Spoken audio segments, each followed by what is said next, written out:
Yo, WhatsApp mega miyalar. Video boshlanishdan oldin like bosib qo'yinglar. Barchangizga ma'lumki, Minecraft o'yini dunyo bo'yicha eng mashhur o'yinlardan biri hisoblanadi. Va mashhur bo'lgani sari bunga o'xshash o'yinlar juda ham ko'paymoqda. Va buning sababi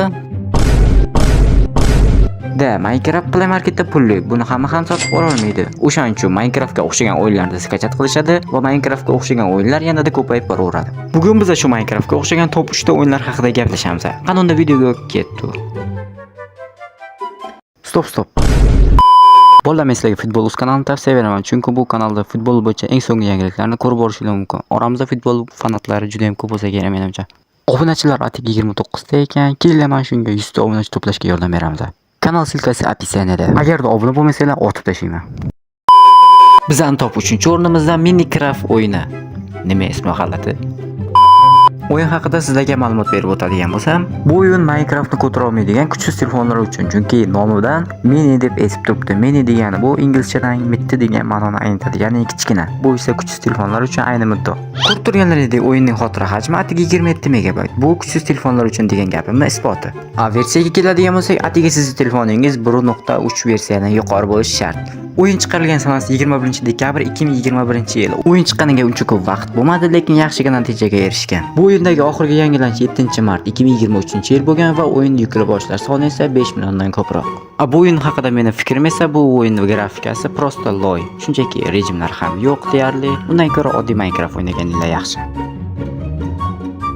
Top 2-o'rnimiz esa o'sha mashhur sizlar bilgan Block Crazy o'yini bo'ladi. Siz u biz ichimizda eng mashhur bo'lgan o'yinlardan biri. Chunki bu o'yinning grafikasi loy bo'lishiga qaramay, bu o'yinda multiplayer rejim juda ham oson, ya'ni ulanib o'ynash juda ham oson bo'ladi.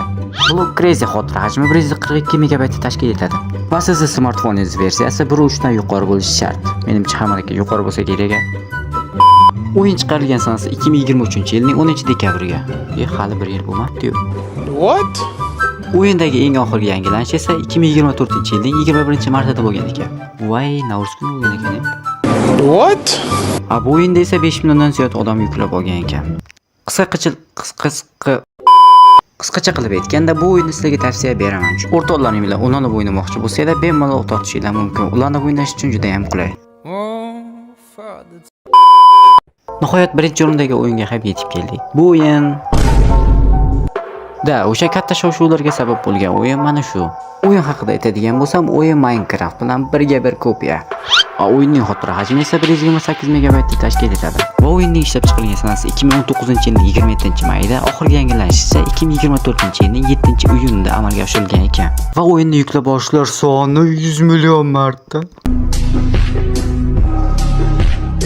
Mana bular top 3 ta Minecraftga o'xshagan o'yinlarni ko'rib chiqdinglar. Bular ichida qaysi biri sizga yoqsa kommentariyada yozib qoldiring. Va keyingi videoda qanaqa top 3 ta o'yinlar haqida chiqarishimizni ham kommentariyaga yozib qoldiring. Qisqa muddat ichida sizlar bilan Frozen MC bo'ldi. Bugungi videomiz sizlarga yoqqansa like bosing, obuna bo'ling va kommentariya yozib qoldiring. Xullas video tugamadi. To'xtanglar. Men sizlar uchun yangi video chiqarishga harakat qilyapman, lekin sizlar obuna bosmayapsizlar. Va bu holat meni video chiqarishimga motivatsiyamni o'ldirmoqda. Kelinglar mana shu obuna tugmasini bitta bosib qo'yamiz va keyingi videolar tezroq chiqishiga yordam beramiz. Agarda videoni shu joygacha ko'rgan bo'lsanglar, like bosinglar.